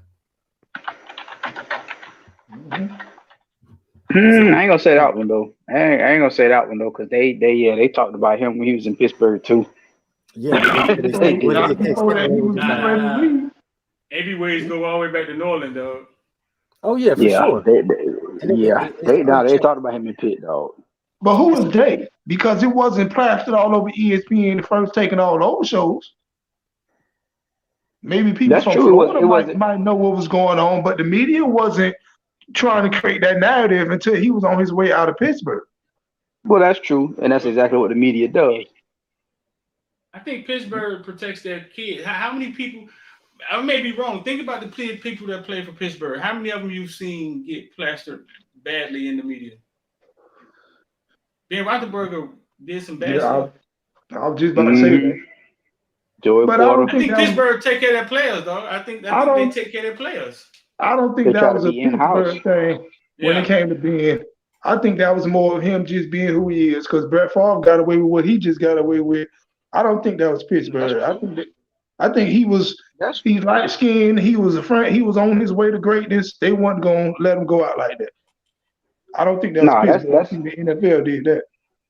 That particular situation is true, but a lot of NFL teams, but Pittsburgh especially, they do try to keep their things in house, because we know Joey Porter don't knock a couple of people out, don't say some things or whatever. You can hear Ryan Clark tell a bunch of stories about other people. You know what I'm saying? Well, Pittsburgh does do a good job of trying to keep things in house until they can't no more. Especially think about who their coach is, Mike Tomlin. Mike Tomlin know how to handle things. He tried. You know that man worked with class. I ain't saying he's perfect, but you know Mike Tomlin tried to do everything with class and respect and all that good stuff, what have you. And I think most NFL teams do. Maybe it's not because of their morality. Maybe it's a money thing. They want to make sure the money is always straight. They don't want bad press. It could just be that. You know what I'm saying? So that's the thing I'm saying. You try to keep things in-house. You do what you want to do. Try to do it in-house. Everything ain't got to be out there for the public. And you, like somebody said earlier, oh, the media get a hold of everything. No, they don't. Deion controlled the media at Jackson. Deion controlled all the media at Jackson. So there was only one way that was coming out besides hearsay. Yeah, some things get leaked that they really don't want out there. But everything that get leaked comes from in-house. How else is it going to get leaked? It's not a leak if it's not from the in-house. So if they want it out there, it's going to be out there. Somebody wanted Draymond out off Golden State, so they made sure that video got out there. If they want it out there, it'll be out there. He's still on Golden State. Yeah, but it depends on. Yeah. It depends on like what you talk. It depends on the term in-house. Like when we talk in-house, we talking about the players and the coaches. But if you got a water boy, a water girl, or whoever, I don't know if you necessarily want to count that. That's how things leak. And you're right. People have moles and stuff too. You know what I'm saying? Who knows who Stephen A. Smith be paying for his leaks? You know what I mean? Mm-hmm. So, but for the most part, you try. But like I said with Deion, he controls the media. Nobody can't even go over there but him and Barstool. So you know what I'm saying? Besides it being hearsay, like that's the only way it's gonna get out. And even it's so many. I mean, you know that, bro. It's a lot of stories still ain't got out to this day about certain things. You know what I'm saying? Look at Ja'Cory Harris. Everything he said, you know none of that till Ja'Cory said it. Man, I ain't gonna lie. When I started watching Streeter with those guys doing those interviews, it took me that long for me to kind of change my perspective and feel like, well, it ain't just the coach. Sometimes we got to hear both sides.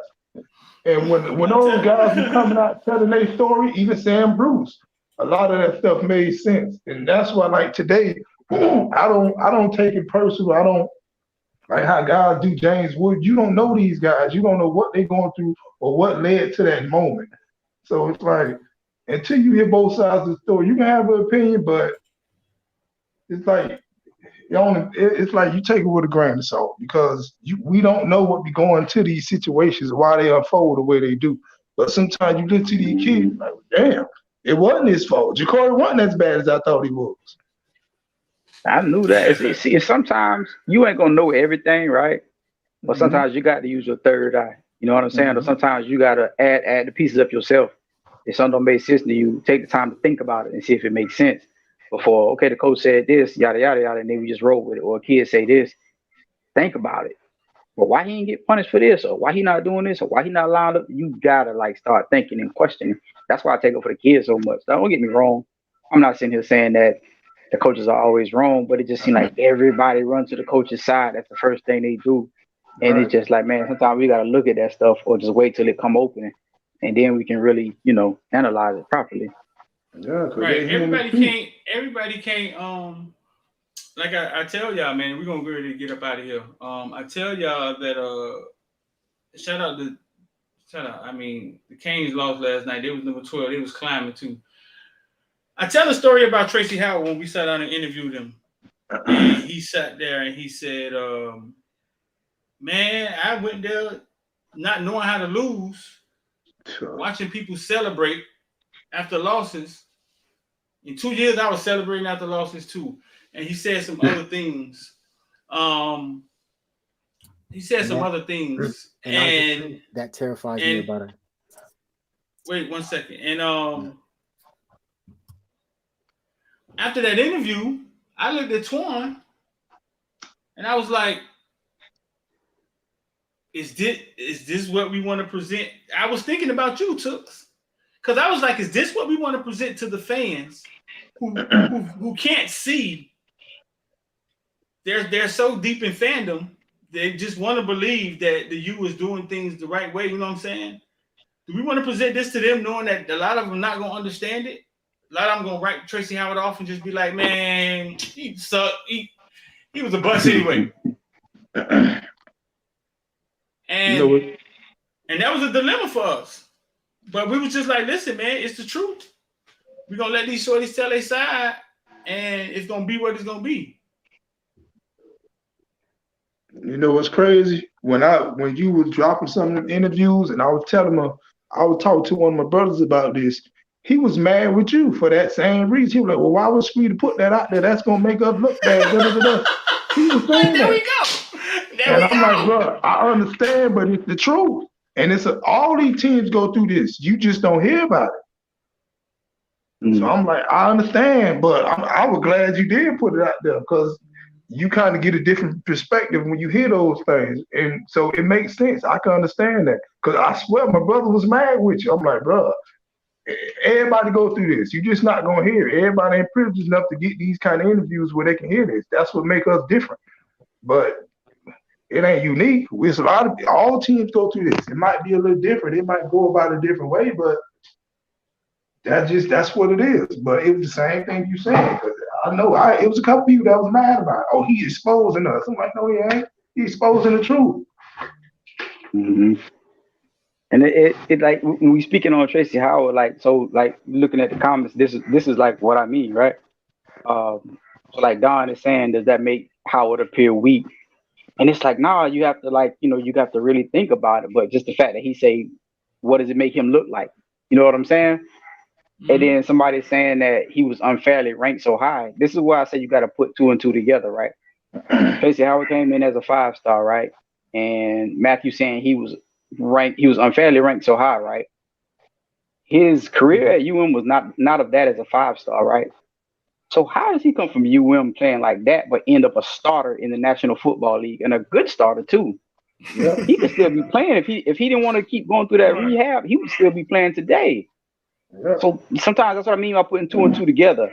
He shouldn't have been a 5-star. Look at his career at UM. You saying that, but look at his career in the NFL, bro. This man wasn't no 1st or 2nd round pick, bro.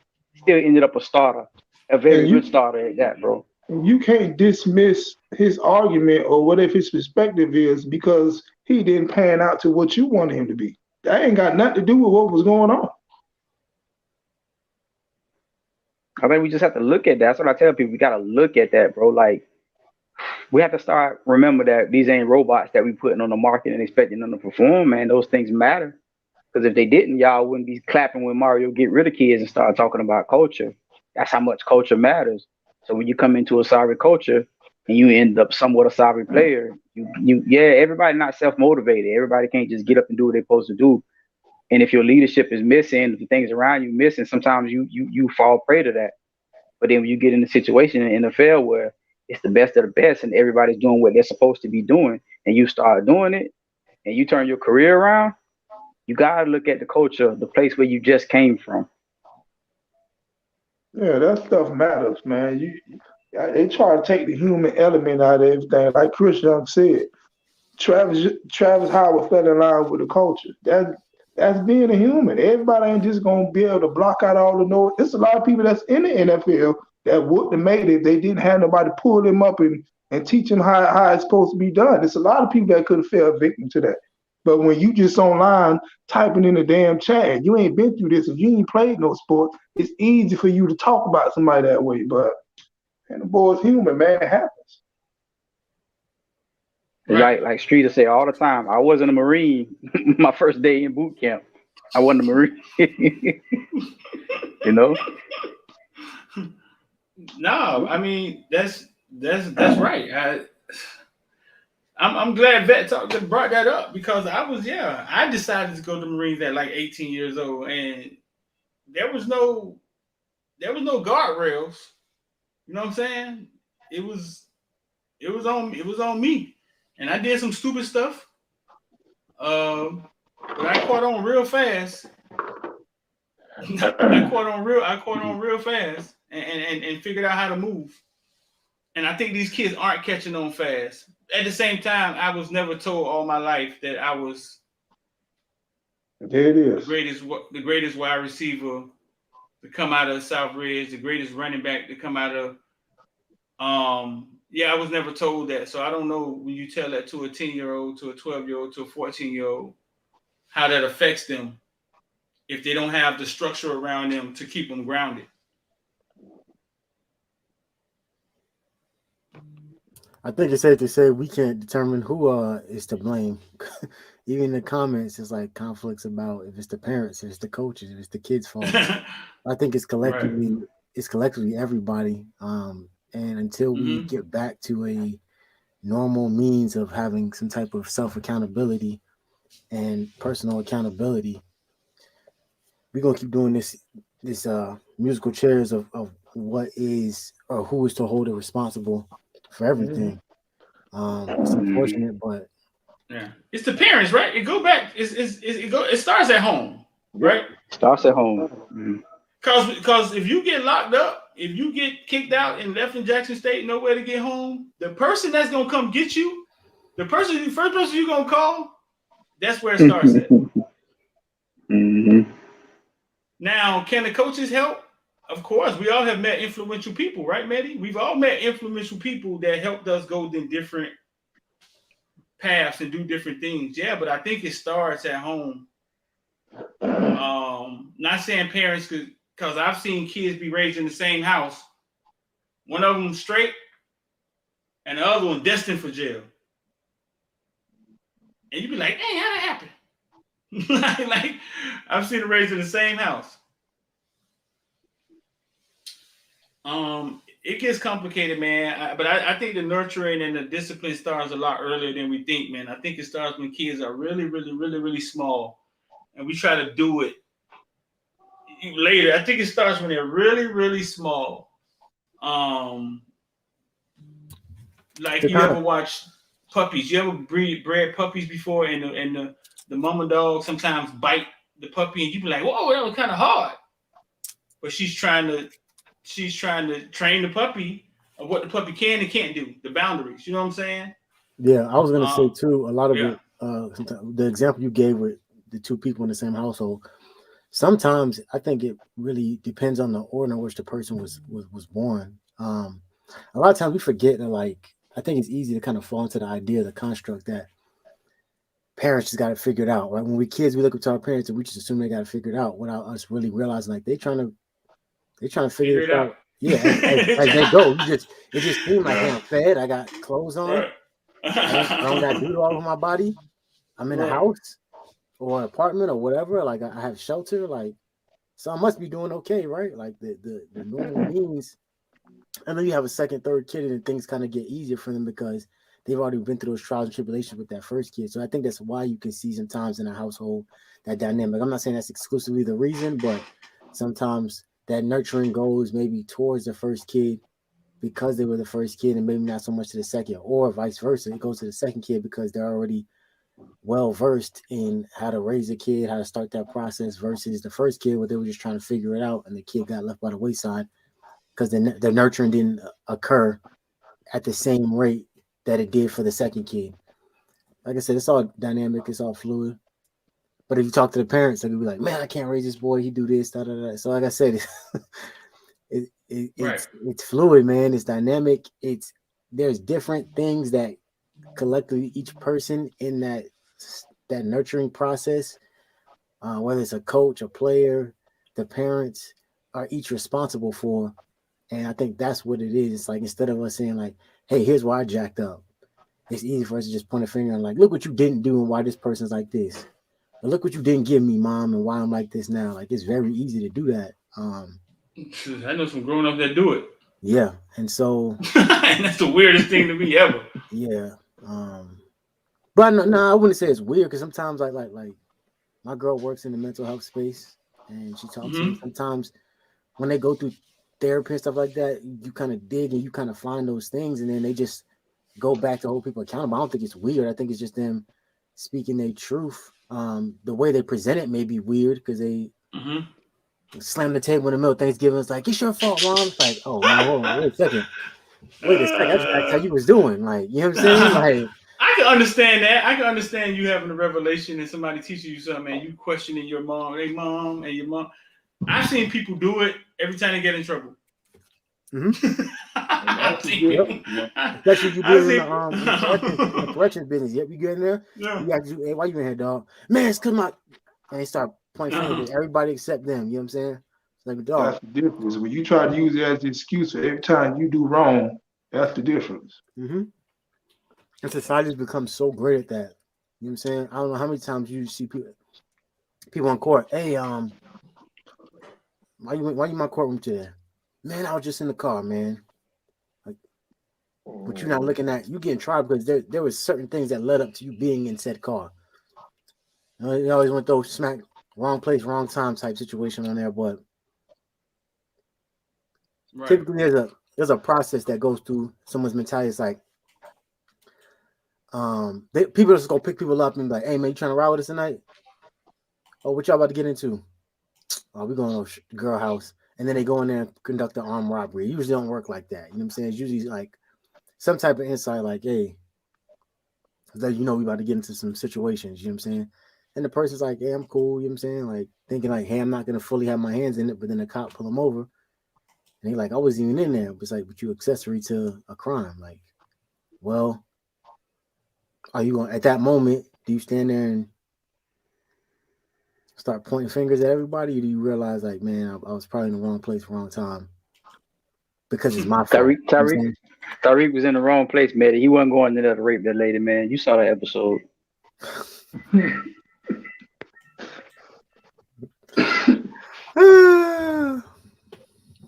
Nah, that little boy need a whooping. But no, man, man is right though. It's up to you with your accountability. At the same time, me and Street just had a conversation about this, man. It's a lot of crap, man, that we putting into these kids. A lot of crap parents are putting into these kids, man, and it is making them turn out that way. The thing is, what Media's talk about, the only way you're gonna go the opposite way is to try to own up to it and say, at some point in time, I gotta fight through this, whether it's I gotta go to therapy or whatever.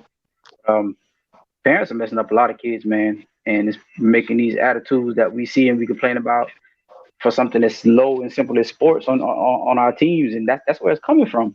Now it's up to the kids to, like Medi say, take it's gonna be up to you, because the reason is there's nobody else, bro. When you becoming an adult, there's nobody else. Nobody else can't help you get out your situation. And you know, so you got to get that accountability in you. every time I see it and I see that accountability start to happen, it's already too late. You know, God rest his soul, Yeah. Sam Bruce. You know, sitting down talking with Street, he was. You could tell he had an epiphany. He realized, like, man, maybe I was to blame, and I think that's why his death hit me so hard, because it's like, that's true growth when you can like look at yourself and say, man, I really didn't make the best decision in that situation. Mm-hmm. That's huge. Yeah. A lot of I know people who are way older than Sam Bruce that I work with who are struggling to do that right now. Like right. Same thing with Deontay Mullins. And I feel like Mark Pope is next up. I'm just tired of seeing, you know, Miami alumni that happened to him. I really grow tired of it. You know what I'm saying? Because it feels it feels like at some point you gotta have some some intrinsic reflection, right? And kind of when everything dies down, when you ain't got no more gas station picks to take, you know what I'm saying? You ain't getting no NIL money. It's like you get that moment where you kind of sit to yourself and you're like, man, am I really at fault for this? And then you start playing through things in your head like, okay, yeah, I probably could have I probably shouldn't have cussed that coach out.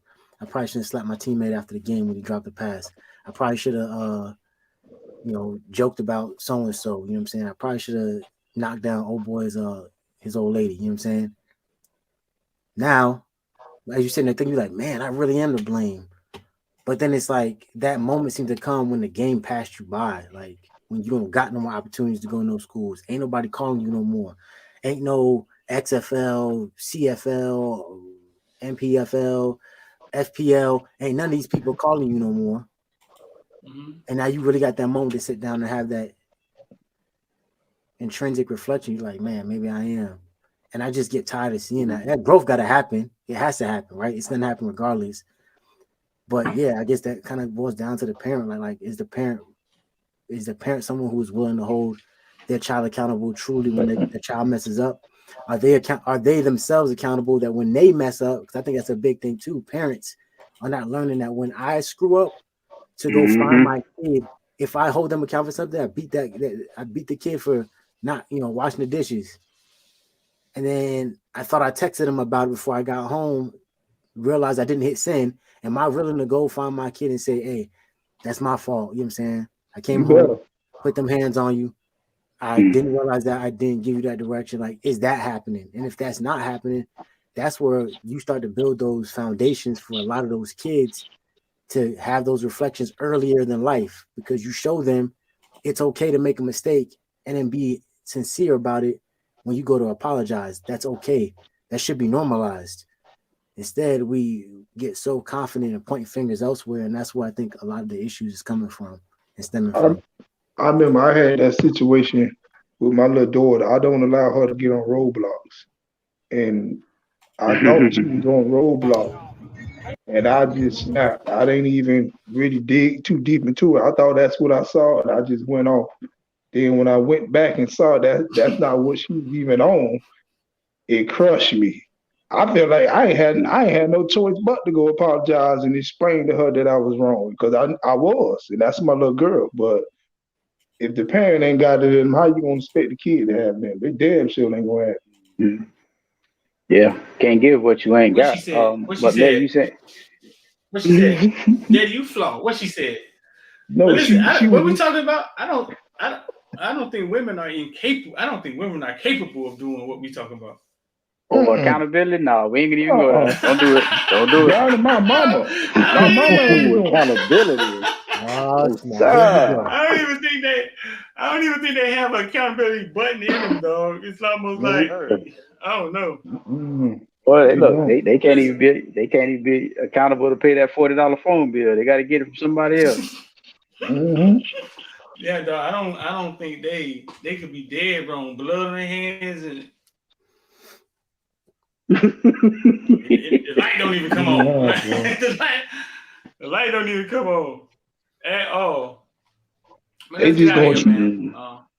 So what's that? Appreciate it. They're just gonna what? This is a video of. They just gonna be nice to you out there. They ain't gonna say nothing. They ain't gonna admit they wrong. They just gonna be nice to you. That's when you know you got it. I'm like, yeah, she knows she was wrong. Oh man, this is Michigan State 4-star edge by Joe versus 5-star Samson Okunlola. So I guess they out there in Texas or whatever at the Army All-American game or whatever they calling it these days. Let me see. All-American Bowl practice. Yeah, I think the Army is not sponsoring it anymore. Yeah, they don't sponsor no more. But that's the same. That's the same. The same stadium. I went there once or twice. The same stadium. Yeah, it's in San Antonio, right? Yeah.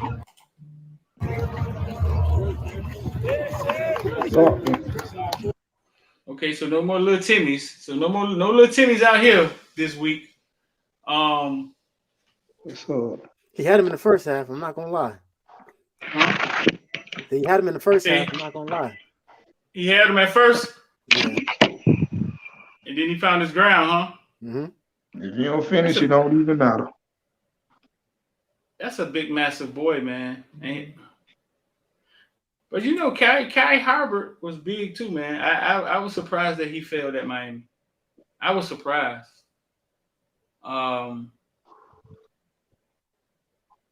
But let's get out of here, bro. Appreciate y'all, man. You 786-405-9499. Y'all want to get down with IOD Squad. You need your credit fixed. There's a number right there. Text either one of them. Just wanted to get in here and touch on that Deion Mark Pope thing. I was on the fence with it. I didn't know if I wanted to talk about it.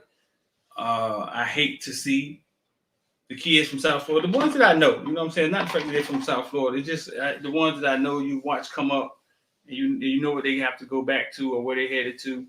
I just hate to see it. I hated to see it go down like that.